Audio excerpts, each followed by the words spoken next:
তীব্র গরমে যেখানে দেশ জুড়ে বৃষ্টির দেখা নেই, সেখানে কৃত্রিম বৃষ্টি তৈরি করে হইচই ফেলে দিয়েছেন রেস্টুরেন্ট ব্যবসায়ী।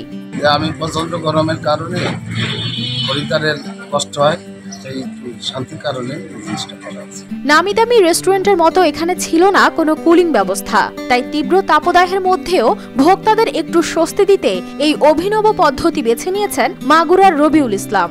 টিউবওয়েলের ঠান্ডা পানি যদি টিনের উপরে ছাড়াই দেওয়ার ব্যবস্থা করতে পারি বা কৃত্রিম বৃষ্টি দেওয়া যায়, তাহলে আমি প্রচণ্ড রোদ্দুরের ভিতরেও আমি এই টিনের ঘর ঠান্ডা করা যাবো।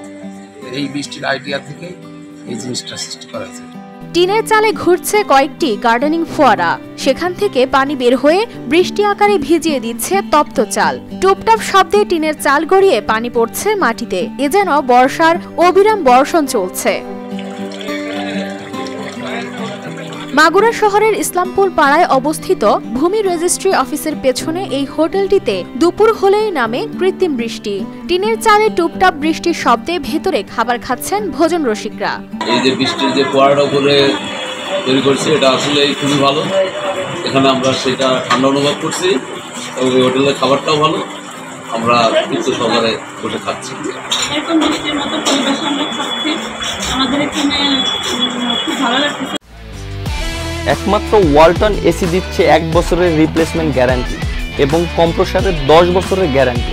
এই কৃত্রিম বৃষ্টিতে ভ্যাপসা গরমের পরিবর্তে রুমের তাপমাত্রা অনেকটাই নিয়ন্ত্রণে থাকছে।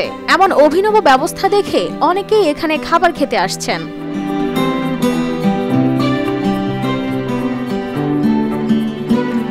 বাপদাদার আমল থেকে এই হোটেল ব্যবসায় জড়িত রবিউল। তবে অন্য কোনো রেস্টুরেন্টের মতো হোটেলে নেই কোনো চাকচিক্যের বাহার। টিনের চালায় বেশি গরম অনুভূত হওয়ায় হোটেলে খাবার খেতে চাইতো না মানুষ, তাই ক্রেতা আকৃষ্ট করতে কি করা যায় ভাবতে থাকেন তিনি। তখনই এ চিন্তা মাথায় আসে তার। ইন্টারনেট দেখে ঘরের চালার উপর লাগান ওয়াটার কুলিং সিস্টেম, যা করতে তার খরচ হয়েছে 25,000 টাকা। এই অভিনব উদ্যোগ জেলায় বেশ সাড়া ফেলেছে। শীতল পরিবেশের স্বস্তিতে খাবার খেতে আগের তুলনায় ভিড় বেড়েছে কয়েক গুণ। ভোক্তাদের সেবা দিতে পেরে দারুণ খুশি রবিউল।